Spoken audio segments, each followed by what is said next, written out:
নামাজে একই রাকাতে সূরা ফাতিহা পড়ার পর 3 বার সূরা ইখলাস পড়া যাবে কিনা? খুবই দরকারি একটা প্রশ্ন।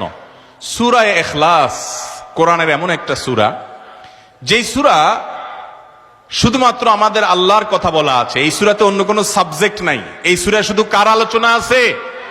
এরকম আরেকটা সূরা কোরআনে নাই যে সূরার শুরু থেকে শেষ পর্যন্ত শুধু আল্লাহর গুণগান আছে, আল্লাহর বৈশিষ্ট্যের কথা আছে, আল্লাহর একত্ববাদের কথা আছে, অন্য কোনো সাবজেক্টই নেই।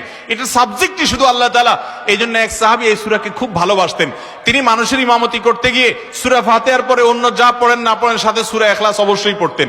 দুইজন সাহাবীর জীবনে এরকম ঘটনা পাওয়া যায়। একজন সম্ভবত মসজিদে কুবার বা এরকম কোন মসজিদের ইমাম ছিলেন, আরেকজন জিহাদের ময়দানে এই কাজ করতেন। সাহাবীরা এসে বলছেন, ইয়া রাসূলুল্লাহ, উনি নামাজ পড়াইলে অনেক লম্বা সময় ধরে সালাত আদায় করে, আমাদের কষ্ট হয়ে যায়। নবীজি ডেকে বলছেন, তুমি কেন এই কাজ করো? বললেন, ইয়া রাসূলুল্লাহ, সূরা ইখলাস এখানে আমাদের রবের কথা বলা হয়েছে, আমার রবের পরিচয়ের উল্লেখ দেওয়া হয়েছে। এটার নামই সূরা ইখলাস, তাওহীদকে খালেজ করার সূরা, শিরক মুক্তির সূরা, আমার রবের গুণের সূরা। এখানে অন্য কারোর ইস্যু নাই, শুধু আমার আল্লাহর কথা বলা আছে। এই জন্য সূরার মর্মটা, এর অর্থটা আমাকে খুব স্পর্শ করে, আমার খুব ভালো লাগে। এই জন্য সূরা ফাতিহার পরে অন্য যা পড়ি না পড়ি, অতিরিক্ত সূরা হিসাবে, সূরা মিলার অংশ হিসাবে সূরা ফাতিহাটা আমি অবশ্যই পড়ি।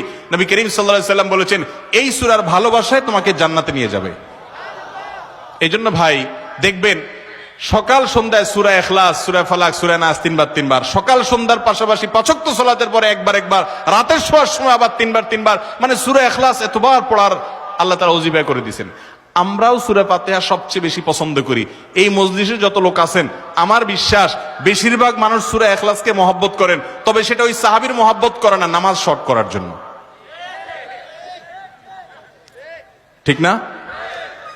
অনেকে আছে দেখা যায় সূরা ইখলাস ছাড়া কিছু পড়ে না। কারণ কি? আয়তনে নামাজটা তাড়াতাড়ি শেষ করার জন্য।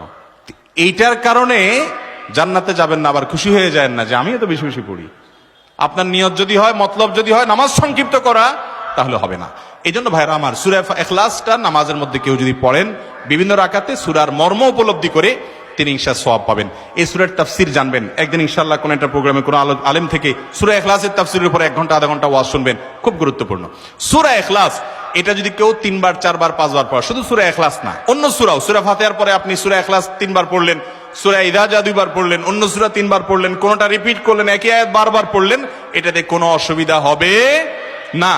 আপনি বারবার পড়তে পারেন, কোনো অসুবিধা হবে না ইনশাআল্লাহ। তবে লক্ষ্য রাখবেন, প্রথম রাকাতের চাইতে দ্বিতীয় রাকাতটা তুলনামূলক একটু ছোট হবে। হ্যাঁ, আয়তনে পরিমাণে একটু ছোট হবে, এটাই সুন্নাহ। নবী করিম সাল্লাল্লাহু আলাইহি ওয়াসাল্লাম প্রথম রাকাত যদি 2 মিনিট ধরে পড়তেন, দ্বিতীয় রাকাত 1.5 মিনিট, অর্থাৎ একটু কমায়া পড়তেন, এটাই তার সুন্নাহ ছিল।